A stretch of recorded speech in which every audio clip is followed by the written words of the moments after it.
And I remember then they started calling the waves.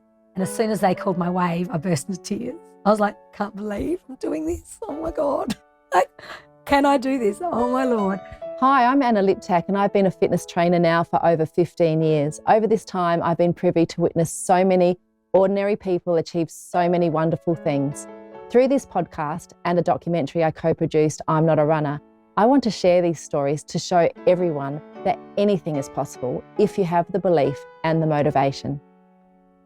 Today, I'm very excited to speak with Leanne Rouvray, who will share her story of how she ran her first marathon running only once a week, mixed with 3 cross-training sessions, showing that you do not have to run all the time to complete a marathon. Leanne will also share how she overcame her obstacle of a severe tendon in her foot 6 months out from running her second marathon, and she could only start running 7 weeks before she lined up at the starting line. Pretty incredible. So thanks for being here today, Lee. Thank you for having me. I want to start with just asking who you are.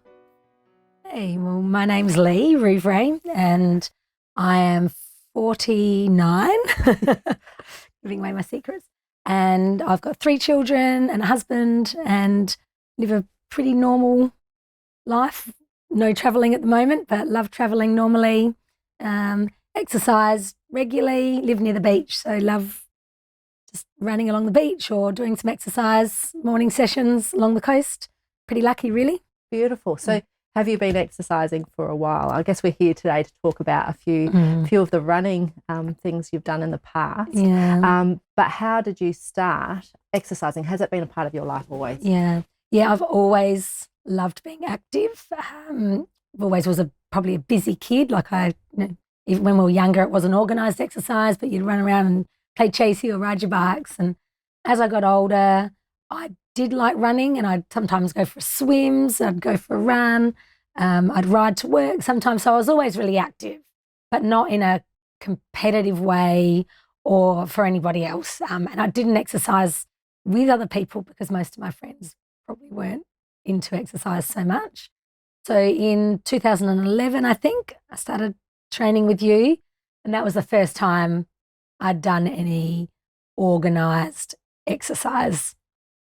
Yep. And so from 2011, you then ran what was your first running event that you participated in after that? So not long after starting with you, I joined a group of the girls. I don't think you came on that one. There was a group of, not just girls, there was a couple of guys as well, doing the Greenbelt half marathon. Yeah. And they were all signed up. I think they were doing the China marathon, and so that was part of their training. And I thought, these girls are really nice. I might give it a bit of a crack.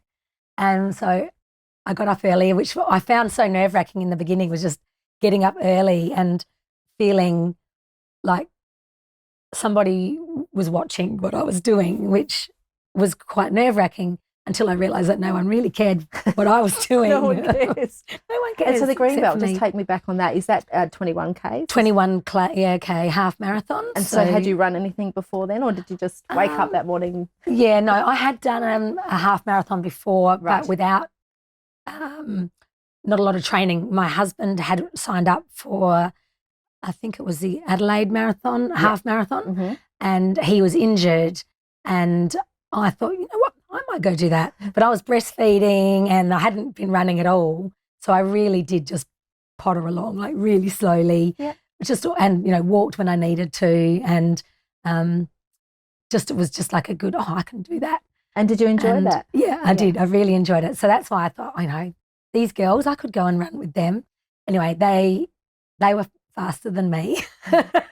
And for the first kilometre, I think I tried to keep up and I was exhausted. And I was like, I can't do this. And everyone said, it's a great marathon, a half marathon. It's all downhill. Well, it wasn't all downhill. It was like this.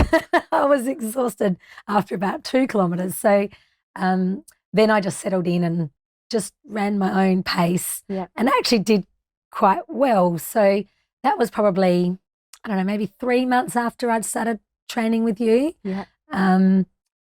We hadn't been doing any running. It was just the cross training that I was doing then. And then in 2012, I was turning 40. So a pinnacle. And I guess probably in the back of my mind, I thought, there's a few things that you'd like to do one day. maybe I'd like to do a marathon. But I wasn't sure if I could do a marathon, never running, having done longer runs than 21 kilometres, which was far enough. So I had a few wines one afternoon and thought, no, I'm just going to do it. And I was going to sign up. And so I got onto my phone and I signed up, and then that was, okay, oh God, what have I done? How far in advance was that? So that was in 2012. So March, I think that was just after my birthday it was.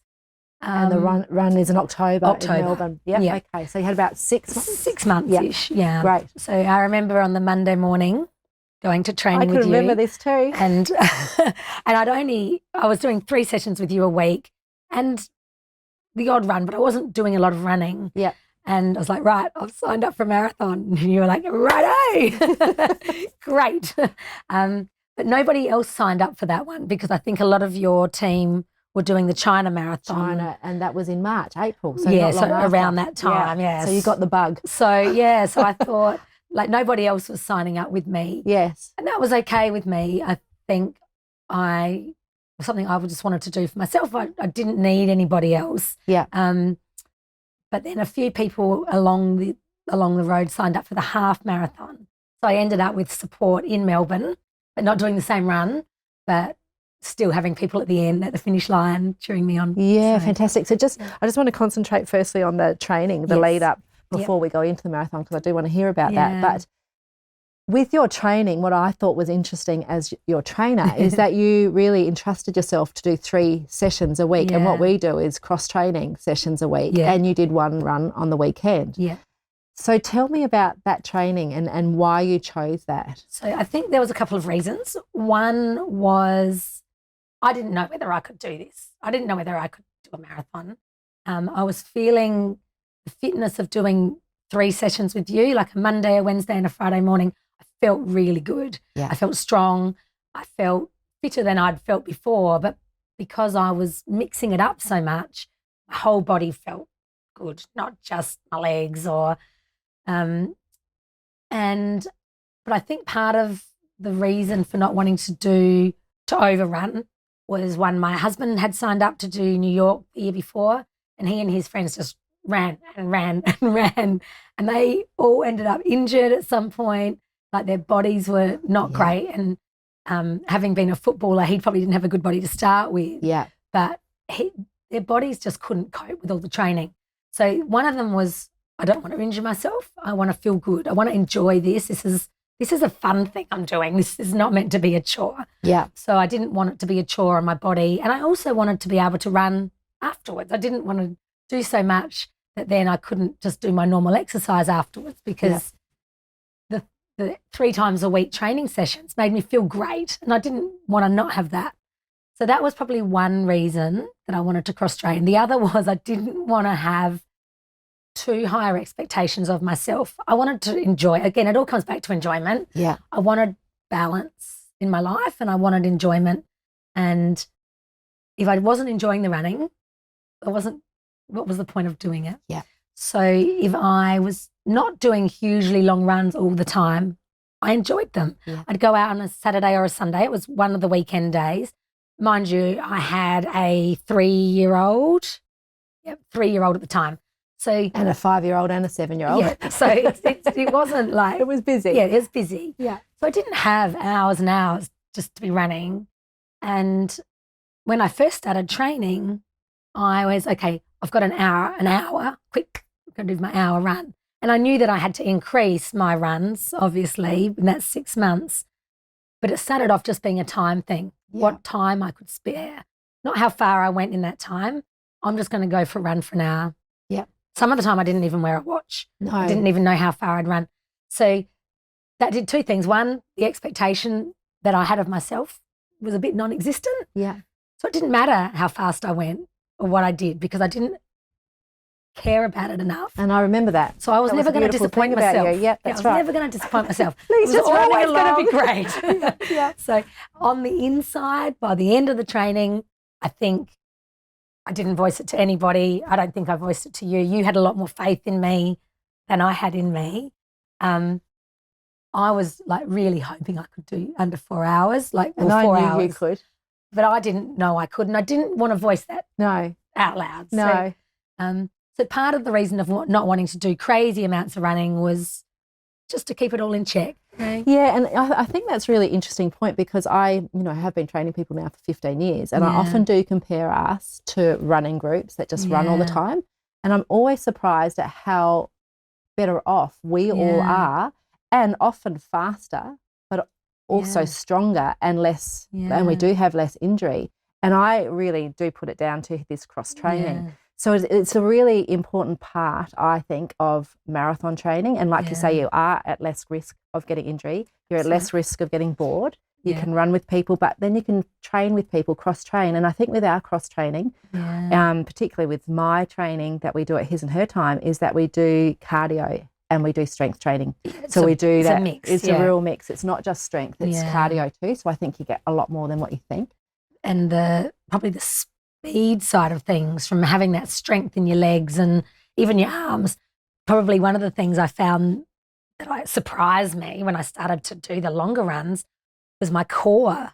You can feel a long run in your stomach as much as you can in your legs. Through your hip flexors and your core, yes. So the cross training just helped so much with that, because that part of me was strong, and it hadn't been strong before I joined your group, because I was always fit, you know, give or take. No, it wasn't fit like marathon fit, but I loved exercising, I loved swimming, but to have a strong strength body, it was nice. And I wasn't strong as in big muscles. People would always comment and say, I've got, you look so strong, what do you do? And I'm like, well, I don't really lift weights. Your weights in your sessions are just light. It's just repetitions. And I don't know. I think it's probably surprised me at the end of it how good I felt. Yeah. I was on the day of the marathon. I felt so good. I don't think I expected to. I trained, by the time I'd done all my long runs, I'd done 32 kilometres was my longest. Yeah. And at one stage I'd thought, I need to do one fast run a week. But I was too tired. Yeah. I was doing young kids and Monday, Wednesday, Friday mornings with you, the long run on the weekend. I just didn't have enough energy. And to start, so probably my mantra in life is balance. It's with everything, it's balance. So it's balance in my training. It was balance in my social life. So I never wanted to say, I can't come out on Saturday night because I've got to run tomorrow. No, actually, I'm going out Friday night, so maybe I'll run Sunday instead of Saturday. And again, it was all balance and about enjoying it. I think that's the other thing, is the enjoyment of it. So taking that pressure off not to have a time. So even though you did want to get under 4 hours, it didn't matter to you. Yeah. And it wasn't verbalised. So it really didn't matter because I hadn't told anybody. Because I think some people get to the end of a marathon and they might get, 350 and then think, that's so bad, I should have got 345 or 330. And it takes the whole achievement that someone's out of it, which is ridiculous, because 42.2 kilometres, no matter what you do, is an amazing... is a long way. Yeah, and amazing achievement. And everyone should be so proud of themselves for being able to run it all. Yes. So you should, if you take any expectations away, then you're always going to enjoy it because you're not going to be disappointed. And over the years since, I've had a lot of people that have done runs who have been disappointed. And I think, you just done a marathon. Yes, that's right. There's not that many people in the scheme of the whole world that can marathon run. So that astounds me each time. Yeah. The pressure that we put on ourselves for no reason. There's no reason, unless you want to win the race and you're doing it in 2 hours, 10 minutes. Then, I can understand the pressure there. But and I tell my kids that too. It's like, I like swimming as a bit of fitness. I am not a fast swimmer at all. I'm terrible. But I quite enjoy it. And it's just long and slow. And it's like meditation. Running's the same. It's like meditation.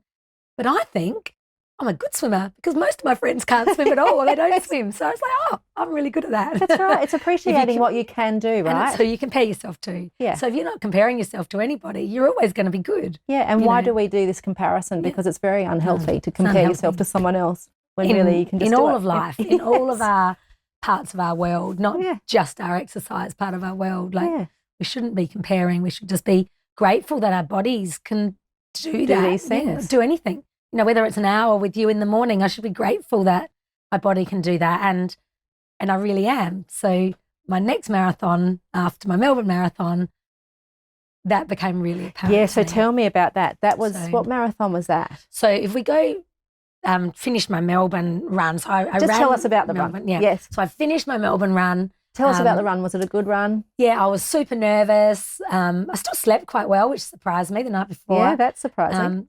Got up, got there. It was really exciting. It was people everywhere. I was on my own because I didn't have anyone running with me. And it was just exciting. And I was just chatting to people when we started. And I ran the first few kilometres quite fast. Everyone does. The beginning, everyone's got full of adrenaline.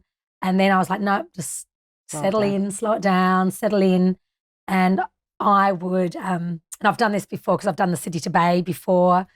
I closed my eyes when I could see a kilometre marker coming. I closed my eyes. How come? Don't want to look. Oh, you don't want to know what it is? I don't want to know how far to go. Oh, that's so so funny. because if it says not, because I would forget, because I really use it like a bit like meditation. Yeah. So I could be 9 kilometres in, I could be 8, I could be don't 10. know. If I don't know, then You just keep going. there's no calculating because I'm an accountant. Yep. So I've got a very rational brain and it starts calculating how many to go.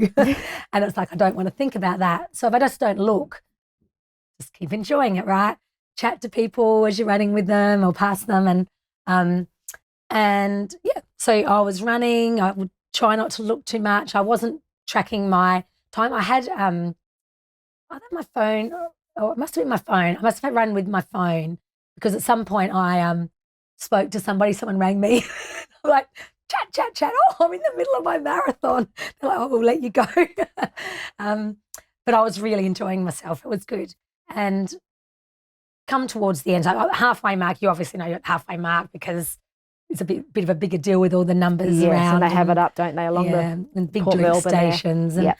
so, I knew when I was getting up to 30K and I knew because I was getting tired, but I just kept running, like one foot in front of the other. This is fine. I can do this. And I got to 32 kilometres, which was where I'd trained to, and I was feeling really good, surprisingly good. And so in my back of my mind, everyone had told me about the wall. You're going to hit the wall and you've just got to get through it. Well, they still hadn't hit the wall, so I kept running. Keep going. And I was coming in towards the MCG, but it was quite curly, the roads. I didn't really know where I was. I hadn't looked at, one thing I've never done with a marathon, I've never looked at the track beforehand. I don't really want to know, where you're going. Because again, if I just don't know, just Keep run. going. So, but I was curling these roads around, but I knew we were getting close because you could see the city. And people started to be sitting in the gutter. There'd be someone in the gutter and then another person, someone lying down, the ambulance men under someone. And I was like, well, these people aren't doing so well. But I felt really good. So I kept running. Then I heard all this pounding coming past me, these people coming past me. And I was like, what's going on? And because I was quite isolated by then, there wasn't a lot of people together. And it was the 3 40-minute paces. And I was like, oh my Lord, that's so exciting. That's really fast. But I didn't know how long I had to go. So I was just like, that gave me a little bit of, spur on. And I was so excited. They did run past me fairly quickly and disappear fairly quickly. But so I just kept going and got to the MCG, and I entered the MCG, and I was, my body was tired, but the adrenaline just was, and I hadn't hit any wall. There was no wall. I just felt good.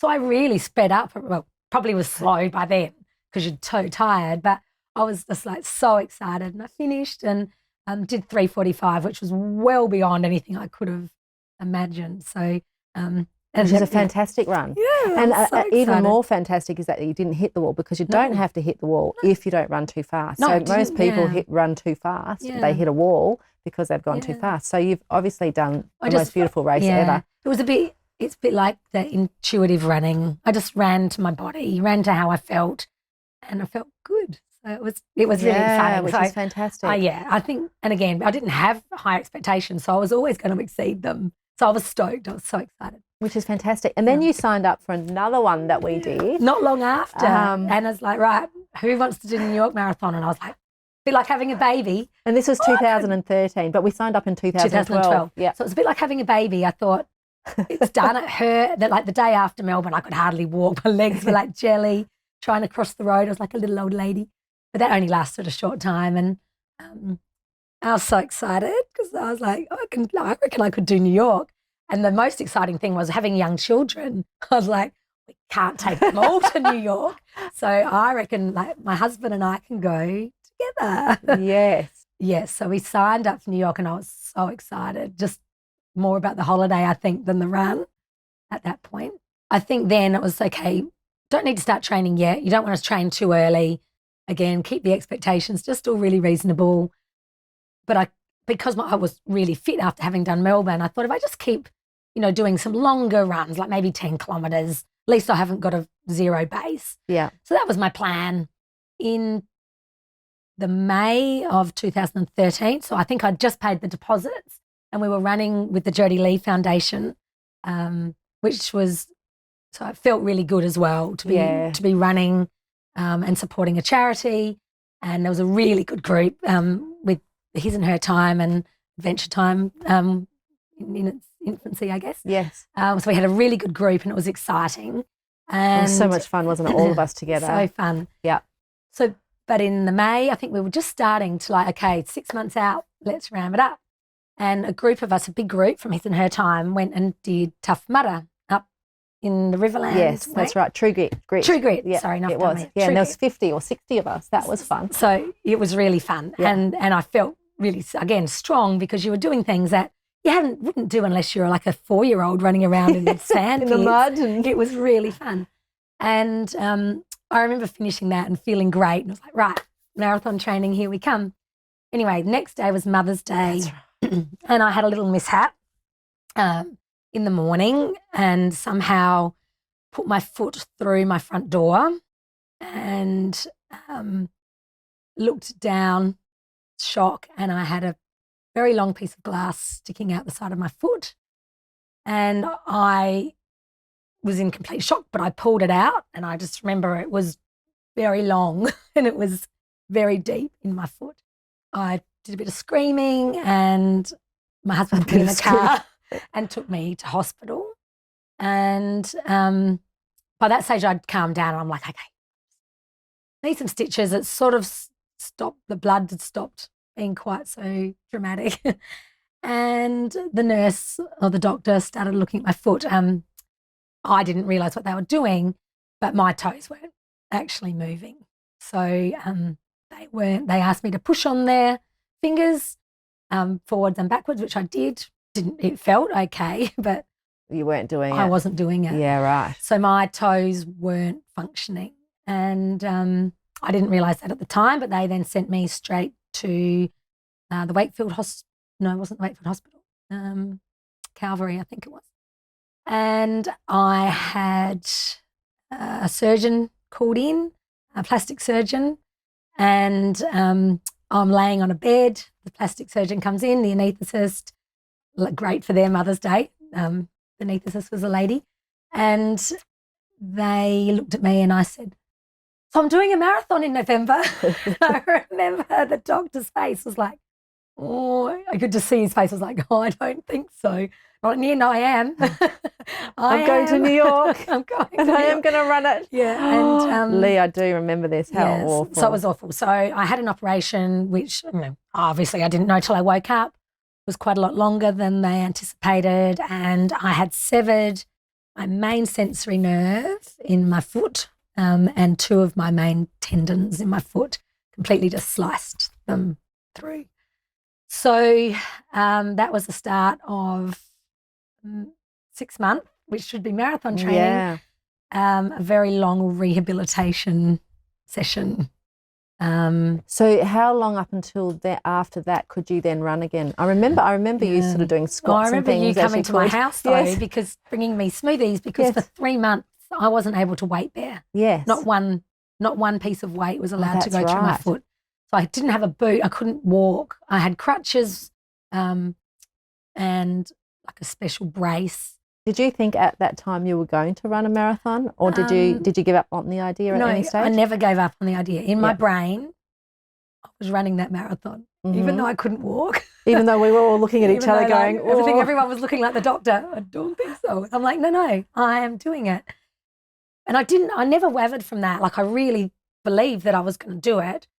But I think in the early days of after the operation, I was in so much pain that I think the thought of anything other than just not being in pain probably I couldn't think of. For anyone that's had nerve damage before, nerve pain is excruciating, and there's not a lot of medication that can dampen that. So as my nerves were trying to, do their thing or regrow, it was just very painful, and I couldn't feel my toes. My foot was essentially mostly top of my foot was numb. So I was very focused, I guess, to begin with on that. I would cry a lot of nights because it was so painful. And of course, you had kids at the same time. Young that you kids, were trying to get to school. Yeah, my poor husband was doing everything. It was a very, very tricky time for me. I mean, God, there's a lot of people with the worst problems, but just from a very selfish perspective, I couldn't imagine, like, what if I can never feel my foot again? Because there's no guarantee that those nerves are going to come back. And in actual fact, they haven't 100%. But my foot functions perfectly fine now, but my foot's still a bit numb. There's parts of my foot that are numb, 10, 12, or 8 years later. 8 years later, yeah. So, but in that very early days, it was like, will I ever be able to even walk again properly? Because is my foot going to stay numb? How will I ever adjust? All that scary stuff probably made me think a little bit less about the marathon. Yeah, of course. But in my head, I was still like, November. It wasn't like my recovery wasn't a year or 2 years. My recovery was November. Like I had to be better by November because that was when my marathon was.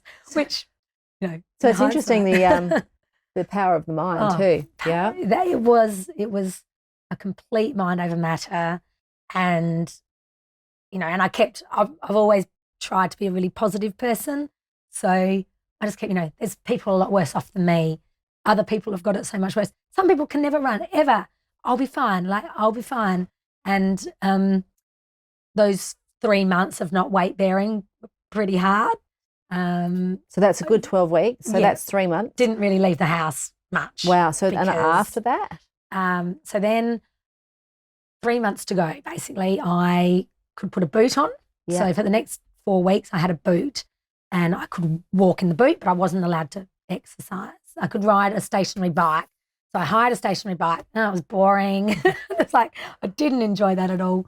But I would just do, 20 minutes just to get the heart rate up in front of the TV. And then the physio had me doing a million exercises and all just little things where I could do, trying to strengthen the bottom of my foot, get the tendons working and get them strengthened up. So I think I rehabbed the best I could have ever rehabbed because I had a goal. Yeah. So you did all the exercises because you knew I did everything. Yeah. I did everything that I was told to do. Yeah. And I was working a couple of days a week. But apart from that, I just focused on my rehab. So month 4? So I was pretty lucky in that sense. Is still rehabbing exercises? Yep. So month running, 4 was no running. And then I remember I was allowed to come out of the boot. In month 5? Well, yeah, month 5. So we've got 8 weeks left. 8 weeks to go. Okay. So I went to the gym and I got on the running machine and just walked. Yeah. But I thought that would be probably safer than being on uneven ground. Yeah. So I just walked.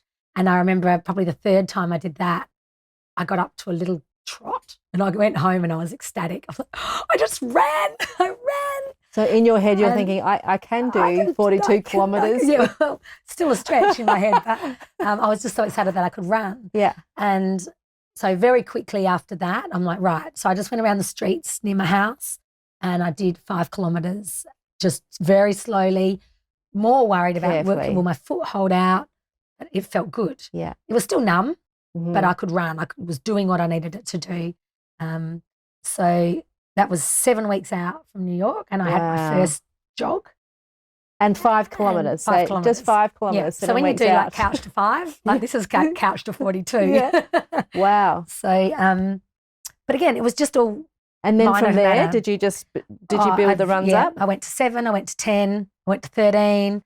And then. Is this per week or? No, I had to do it quicker. So I was doing probably, I don't think I was doing a lot of cross training. I had to still do my exercises. Yeah. But I just didn't have time. I just had to go, okay, I've just got to do these runs. Okay. So, but the shorter ones weren't wearing me out as physically as much. It was more, is my foot okay? And sore muscles because I hadn't run for a long time.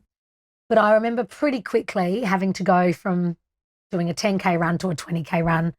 I didn't have time to be doing lots and lots in between. So I think I did 10, 13, 20. Yeah. And then really soon after that, I think I just went to 30.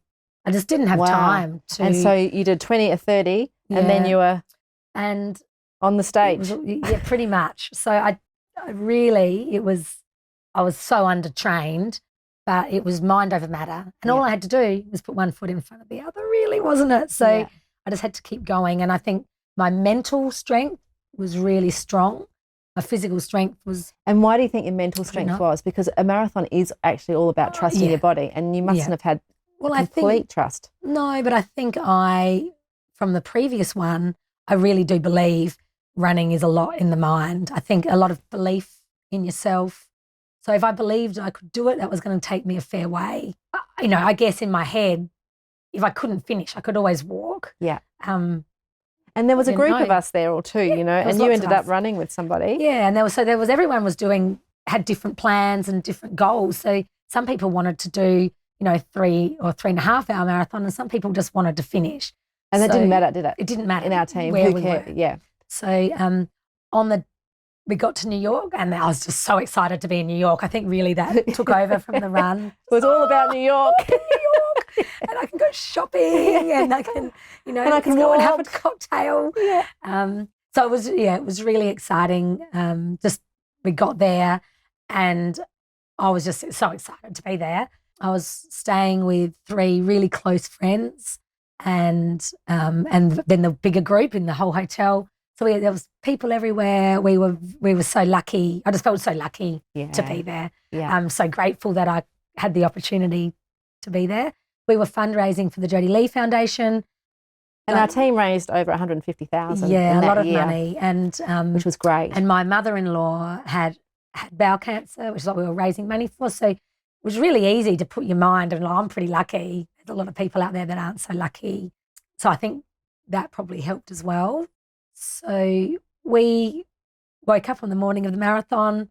We got in on the Thursday, so I think we were still probably a little bit jet lagged, and we went out to Staten Island in the bus. And this is the morning of the marathon. And that's so early, isn't it? Yeah, and everything was just exciting. I've never been so cold in my life. So cold. And I'd lived in London, so I'd been cold before. This was freezing, and we took all of these old clothes, so we looked like hobos. I've got a photo still somewhere. Me too. It was so funny. And then we just throw all those clothes away which I think some of the charities there take it to the homeless people. And so I had really good woolen jumpers that were trying to keep me warm. So that was all, all good and fun. And I remember then they started calling the waves. And as soon as they called my wave, I burst into tears. I was like, can't believe I'm doing this. Oh my God. Can I do this? Oh my Lord. And you're actually here. It's pretty emotional, isn't it, when you think back to. I was so emotional, but I'd held all that in, I think, for so long.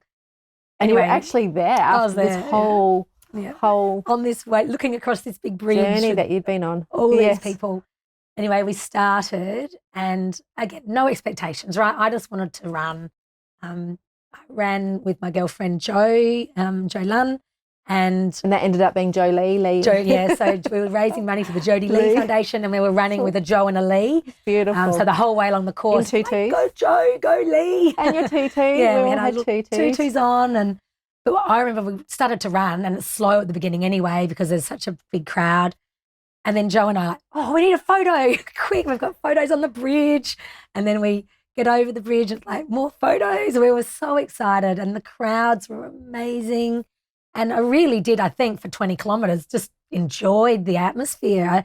That sounds crazy for people that don't run, but I really just enjoyed it. And because Jo had a lot better training than I had in the lead up, I really expected her to feel better than me.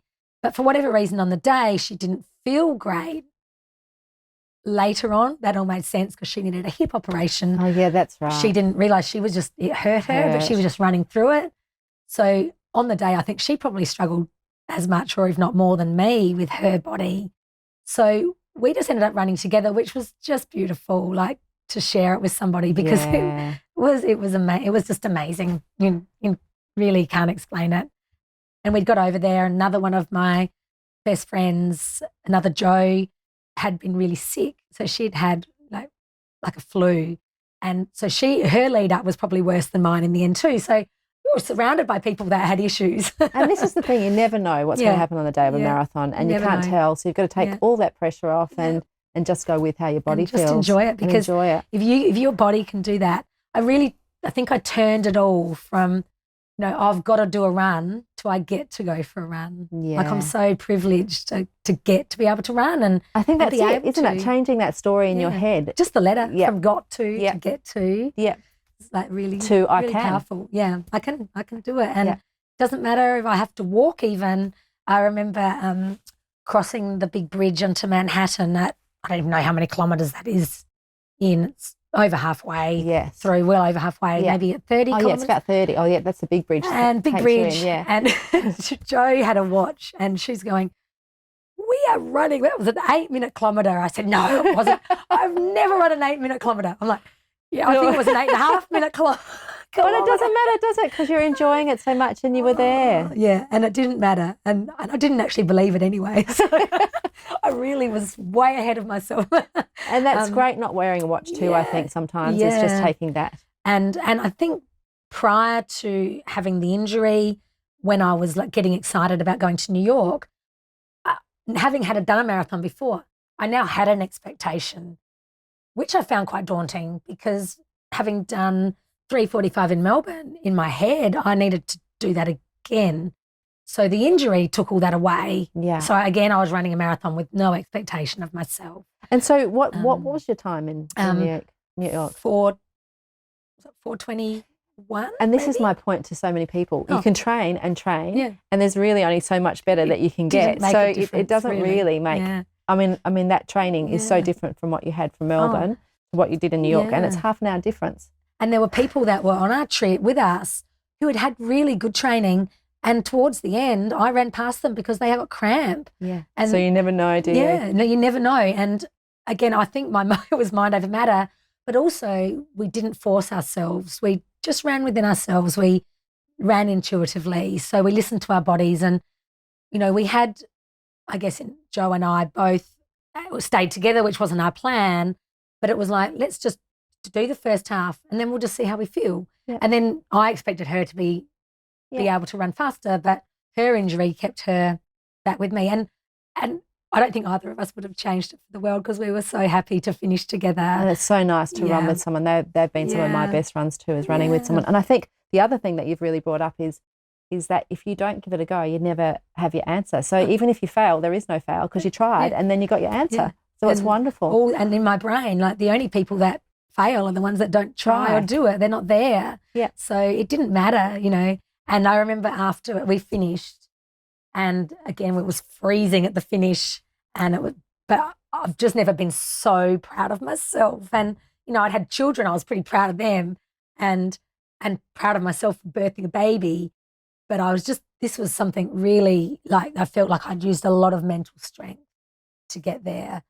Physical strength, yes, but mental strength, probably the bigger thing for that. Get you over the finishing line. Yeah. And then after, I remember talking to people when we came home and back into the his and her time fold, and I just remember saying to people, anyone can run a marathon if you get a trip to New York. You can have a holiday to New York. Anyone can do it. And it's true too. And like you said about the spectators there, when you're running through the streets, they will you on. I think they do more work than we do as the running, because it's just amazing. It's so distracting. The signs and the music and the dances and you know what? I've been to New York before. I'd been to New York twice before, but I hadn't seen any of that part of New York. I hadn't seen the people, in their, natural environment, I guess. Because it's so different, because you get to run through the five boroughs. Which you'd never see. You'd never go into those back streets, and you get a new appreciation for the city you're in, which I love. I love New York. I'd like to do it again. And you never see a place like you do on street level. No. So running is just a wonderful way to see. Well, I love travelling. So even whenever I travel, I always run. It's the best way to see a place. It is. It's wonderful. But 42 kilometres is a really good way. So you get to know it really well. Well, Lee, thank you for coming in to share your story today. It's been really great to hear your story. So really thank you for sharing that with us today. Thanks for having me. Thanks for watching. If you want more, go to annaliptak.com.